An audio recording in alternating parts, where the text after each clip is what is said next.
Pernah merasa uang selalu habis tiap bulan? Bagaimana kalau saya bilang, Anda bisa hemat 5 juta rupiah sebulan? Dan ini bukan omong kosong. Saya akan jadi pemandu Anda dalam perjalanan finansial seru ini. Kita akan bongkar trik-trik penghematan yang benar-benar bisa diterapkan, tanpa harus jadi pelit. Mayoritas orang Indonesia tanpa sadar kehilangan jutaan rupiah tiap bulan, karena kebiasaan boros. Mulai dari diskon tengah malam, kopi kekinian, sampai langganan aplikasi yang nggak pernah dipakai. Tapi ada cara cerdas untuk mengatasinya, dan video ini akan membongkar rahasianya. Siapkan cemilan yang murah saja, dan tonton sampai habis, karena setelah ini, dompet Anda bakal lebih tebal. Mari kita mulai petualangan hemat ini. Babak pertama, detoks belanja digital. Di era serba digital seperti sekarang, godaan untuk belanja online datang dari segala arah. Setiap hari, jempol kita seolah gatal ingin scroll, klik, dan check out barang-barang yang sebenarnya belum tentu kita butuhkan. Tapi, tahukah kamu, kebiasaan kecil ini bisa berdampak besar pada keuanganmu? Yuk kita mulai perang melawan jempol gatal. Smartphone kita adalah pintu utama keborosan. Berapa banyak aplikasi belanja online di HP Anda? Coba cek sekarang. Mungkin tanpa sadar sudah ada 5, 6, bahkan lebih aplikasi e-commerce yang siap menggoda setiap saat. Audit aplikasi sekarang juga, dan sadari betapa mudahnya kita terjebak dalam lingkaran belanja impulsif hanya karena semuanya ada di ujung jari. Hapus aplikasi yang jarang dipakai, terutama yang sering menggoda dengan diskon-diskon bombastis. Jangan ragu untuk uninstall, karena semakin sedikit aplikasi, semakin kecil peluang kita tergoda. Selain itu, matikan notifikasi aplikasi belanja. Notifikasi itu seperti bisikan setan yang selalu mengingatkan kita akan flash sale, midnight sale, atau promo dadakan. Jangan biarkan promo mengendalikan Anda. Ingat, promo besar-besaran seringkali hanya trik marketing agar kita merasa rugi kalau tidak belanja. Padahal, barang yang dibeli belum tentu benar-benar dibutuhkan. Jadilah konsumen cerdas, bukan korban promo. Tetapkan hari tanpa belanja online, misal Rabu dan Minggu. Dengan membatasi hari belanja, kita melatih diri untuk lebih bijak dan tidak impulsif. Gunakan hari-hari ini untuk melakukan aktivitas lain yang lebih produktif, seperti membaca, olahraga, atau sekadar quality time bersama keluarga. Latih disiplin, kurangi buka aplikasi belanja hanya saat benar-benar butuh. Setiap kali tangan ingin membuka aplikasi, tanya dulu ke diri sendiri. Apakah ini kebutuhan atau hanya keinginan sesaat? Dengan membiasakan diri bertanya, kita bisa menahan godaan dan mengontrol keuangan lebih baik. Lakukan evaluasi mingguan, cek riwayat transaksi digital, hitung berapa banyak uang keluar untuk hal nggak penting, catat pengeluaran, dan bandingkan dengan minggu sebelumnya. Dari sini, kamu bisa melihat pola belanja dan mulai mengatur strategi agar pengeluaran lebih terkontrol. Detox ini seperti diet dompet. Kadang ada cheat day, tapi tujuannya membangun kebiasaan baru yang sehat. Tidak apa-apa sesekali tergoda, yang penting kamu tetap konsisten dan tidak kembali ke kebiasaan lama. Ingat, perubahan besar dimulai dari langkah kecil yang dilakukan terus-menerus. Tantangan minggu ini, hapus satu aplikasi belanja dan matikan semua notifikasinya. Rasakan perbedaannya, dan lihat bagaimana kamu bisa lebih fokus pada hal-hal penting tanpa distraksi promo dan diskon. Rasakan bedanya. HP lebih tenang, dompet lebih aman. Kamu akan merasa lebih lega, tidak lagi dikejar-kejar notifikasi, dan uangmu pun lebih terjaga. Ini adalah langkah awal menuju kebebasan finansial yang lebih baik. Selamat, kamu sudah memulai langkah penting dalam mengatur keuangan. Lanjut ke trik berikutnya, jadi negosiator ulung. Perjalanan masih panjang, tapi kamu sudah satu langkah lebih maju dari jempol gatal yang suka belanja impulsif.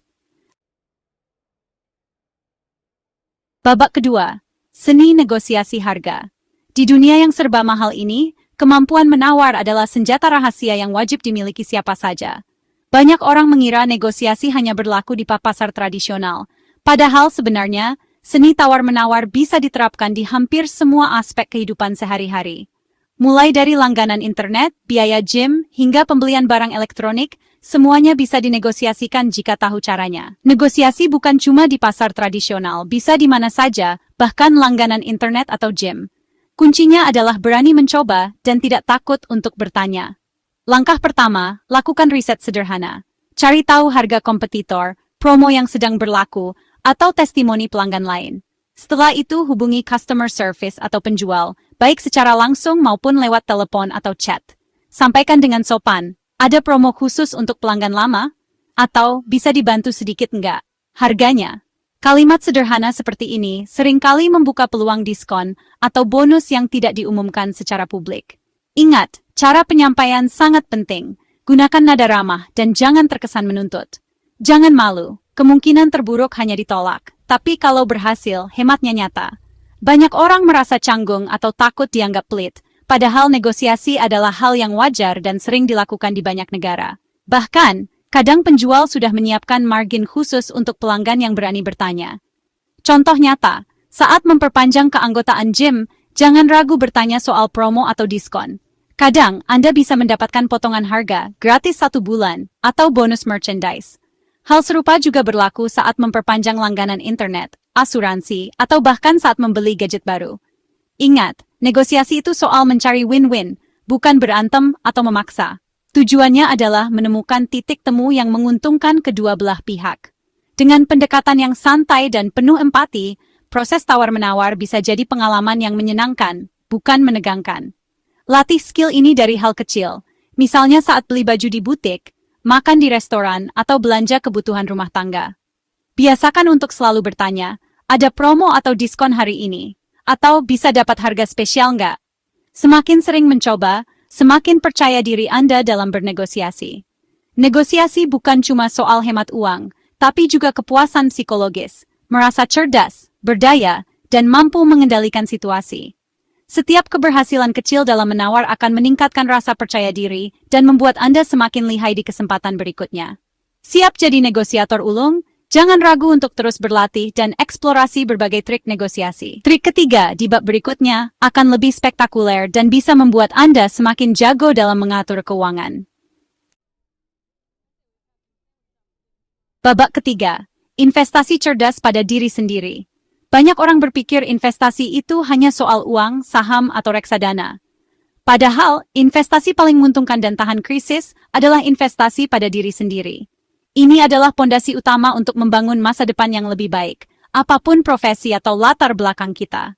Bukan cuma saham atau reksadana, investasi skill dan kesehatan jauh lebih fundamental. Dengan mengasah kemampuan dan menjaga tubuh tetap fit, kita menyiapkan diri menghadapi tantangan apapun, baik di dunia kerja maupun kehidupan sehari-hari. Skill dan kesehatan adalah aset yang nilainya terus bertambah seiring waktu. Banyak pengeluaran bulanan bisa ditekan kalau kita punya skill dasar, servis AC, masak, perbaikan rumah. Bayangkan berapa banyak uang yang bisa dihemat jika kita tidak perlu memanggil teknisi setiap kali ada kerusakan kecil di rumah. Atau jika kita bisa memasak sendiri makanan sehat tanpa harus sering jajan di luar. Belajar masak misalnya bisa hemat jutaan sebulan dan lebih sehat. Selain itu, kita juga bisa mengontrol asupan gizi keluarga, sehingga kesehatan terjaga dan pengeluaran untuk berobat bisa ditekan. Masak di rumah juga mempererat hubungan keluarga, karena ada momen kebersamaan yang tercipta. Skill baru juga bisa jadi sumber penghasilan tambahan, freelance, bantu UMKM, atau bahkan membuka usaha sendiri. Di era digital, banyak peluang kerja sampingan yang bisa dikerjakan dari rumah.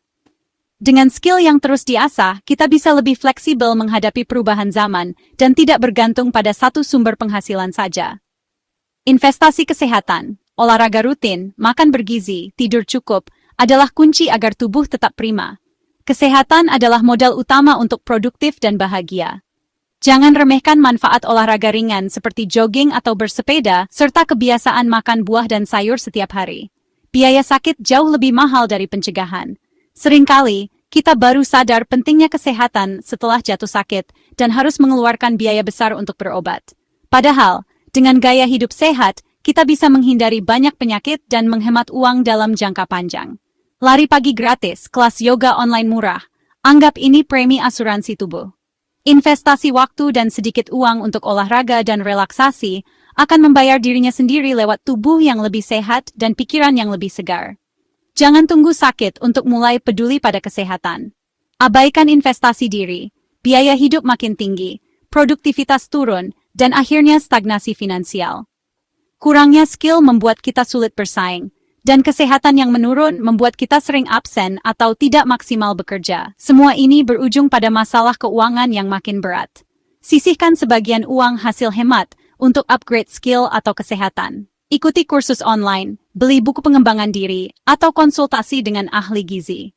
Anggap ini sebagai investasi, bukan pengeluaran. Setiap rupiah yang dikeluarkan untuk belajar dan menjaga kesehatan akan kembali berkali lipat di masa depan. Ingat, investasi diri itu cuan jangka panjang. Dengan terus belajar, menjaga kesehatan, dan mengembangkan diri, kita membuka lebih banyak peluang, memperbesar potensi penghasilan, dan menjalani hidup yang lebih berkualitas. Jadi mulai sekarang, prioritaskan investasi pada diri sendiri, karena hasilnya akan terasa seumur hidup. Babak pamungkas, no spend day alias hari tanpa belanja. Pilih satu hari dalam seminggu untuk tidak mengeluarkan uang sama sekali. Rencanakan stok makanan, isi token listrik, pastikan semua kebutuhan aman sebelum hari H. Isi hari dengan aktivitas gratis, beres-beres, baca buku, olahraga, atau jalan ke taman. Ajak keluarga atau teman, biar makin seru. Biasanya satu hari tanpa belanja bisa hemat ratusan ribu, kalikan sebulan, hasilnya signifikan. No spend day memutus siklus pengeluaran kecil yang bocor terus. Evaluasi setelahnya, catat berapa yang dihemat, rasakan kepuasan mengendalikan diri. Tantangan, minggu depan, coba no spend day pertama Anda. Langkah kecil, dampak besar untuk keuangan. Itulah 4 strategi Jitu untuk menghemat hingga 5 juta rupiah per bulan. Mulai dari detox digital, negosiasi, investasi diri, sampai no spend day, semua kunci kebebasan finansial. Ini soal membangun kebiasaan cerdas, bukan sulap. Di video selanjutnya, kita bahas psikologi warna yang membuat Anda boros tanpa sadar. Jangan sampai ketinggalan. Terima kasih sudah menonton. Share tips hemat kalian di komentar. Dan jangan lupa like, comment, dan subscribe. Sampai jumpa di video berikutnya. Semoga dompet makin tebal dan hidup makin bahagia.